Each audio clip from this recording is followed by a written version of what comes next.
और बड़ी खबर इस वक्त आपको बता दें, वंदे भारत ट्रेन का उद्घाटन रद्द हुआ। ये बड़ी खबर इस वक्त सामने आ रही है। कल गोवा में होना था उद्घाटन कार्यक्रम और इसीलिए रेल मंत्री यहां पहुंचे भी हुए थे, जो घटनास्थल के लिए निकल चुके हैं। उद्घाटन को रद्द कर दिया गया। बालासोर हादसे के बाद कार्यक्रम रद्द किया गया। ये बड़ी खबर इस वक्त सामने आ रही है। वंदे भारत ट्रेन को हरी झंडी दिखानी थी रेल मंत्री को और रेल मंत्री वहां से निकल चुके हैं। वो घटनास्थल के लिए पहुंच रहे हैं। गोवा में रेल मंत्री मौजूद थे, वो वहां से निकल चुके हैं। इस कार्यक्रम को रद्द कर दिया गया। कल वंदे भारत ट्रेन को हरी झंडी दिखानी थी गोवा से, फिलहाल यह कार्यक्रम रद्द कर दिया गया। तो चेन्नई में क्या तैयारी है, प्रशासन किस तरीके से इस सिचुएशन को कंट्रोल कर रहा है, वो भी सुनिए। उड़ीसा में हुए रेल हादसे की घटना के संबंध में हम लोग किसी भी प्रकार की सहायता, तमिलनाडु से आने वाले लोग जो उस रेल में सफ़र कर रहे थे, उनको परिवारों को किसी भी प्रकार की जो सहायता चाहिए उसके लिए तमिलनाडु सरकार ने इंतजामात किए हैं। हम लोग रेलवे और एडमिनिस्ट्रेशन के बीच में उड़ीसा के अधिकारियों से बात करके हमारे स्तर पर जो भी सहायता की आवश्यकता होगी वो देने के लिए तैयार हैं और जैसे जैसे इन्फॉर्मेशन आएगी आपको कंट्रोल रूम से मिलती रहेगी। तो ये हादसा कैसे हुआ ये आपको बताते हैं। इस वक्त हम हावड़ा से चेन्नई जा रही थी कोरोमंडल एक्सप्रेस, तब यह हादसे का शिकार हो गई और शाम 6:30 बजे बालासोर पहुंची थी ये ट्रेन।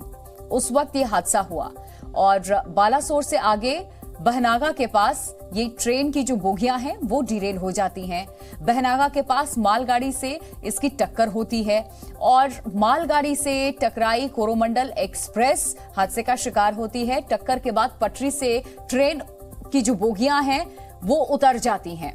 तो ये हादसा कैसे हुआ, क्योंकि शुरुआती खबर सामने आ रही थी कि मालगाड़ी से टकराई सिर्फ एक ट्रेन और वो बालासोर में ये हादसा हुआ। ये जानकारी सामने आ रही थी। कोरोमंडल ट्रेन टक्कर के बाद किस तरीके से इसकी कुछ बोगियां सीधा डिरेल हो जाती हैं, पटरी से उतर जाती हैं।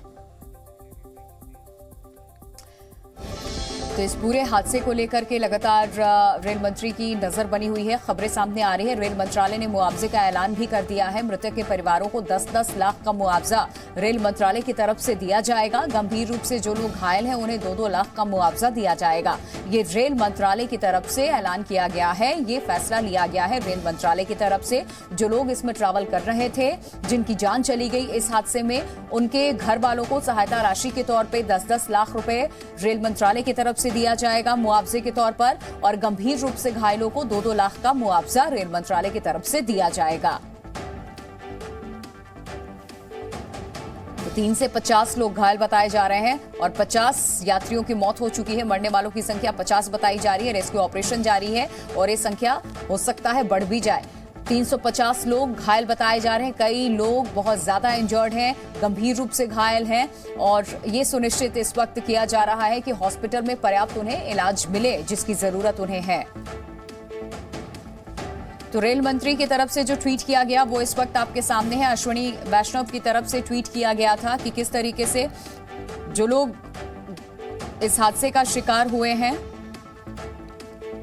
उनके साथ इनकी संवेदनाएं हैं और घटनास्थल पर ये पहुंच रहे हैं। ये जानकारी इन्होंने ट्वीट करके दी है। रेल मंत्री की तरफ से ये ट्वीट किया गया है।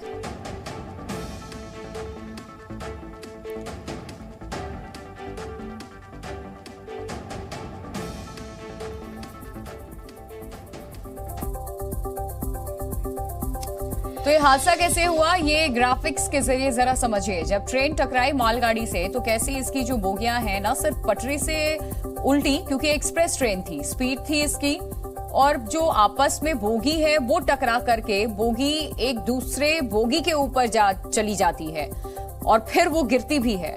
तो ऐसे में बहुत सारे यात्री बोगी के नीचे अभी भी दबे हुए हैं जिनका रेस्क्यू किया जा रहा है। और ये देखिए कुछ इस तरीके से यह हादसा हुआ है। जो बोगी आगे की 4-5 डीरेल हुई, पीछे की बोगियां आकर के उनमें टकराई और वो फिर ऊपर चढ़ गई, कुछ बोगियां उलट जाती हैं। ये 2 ट्रेनें किस तरीके से इस हादसे का शिकार होती हैं। पहली ट्रेन जो दूसरी दिशा से आ रही होती है वो डीरेल होती है मालगाड़ी में टकराने के बाद। उसके बाद दूसरी तरफ पटरी पे उसकी बोगियां गिरती हैं और उसी रूट पर दूसरी दिशा से जो ट्रेन आ रही होती है वो उन बोगियों से टकराने की वजह से क्षतिग्रस्त होती है और उस ट्रेन की भी जो बोगियां हैं वो डीरेल हो जाती हैं। तो कुछ इस तरीके से यह हादसा हुआ है।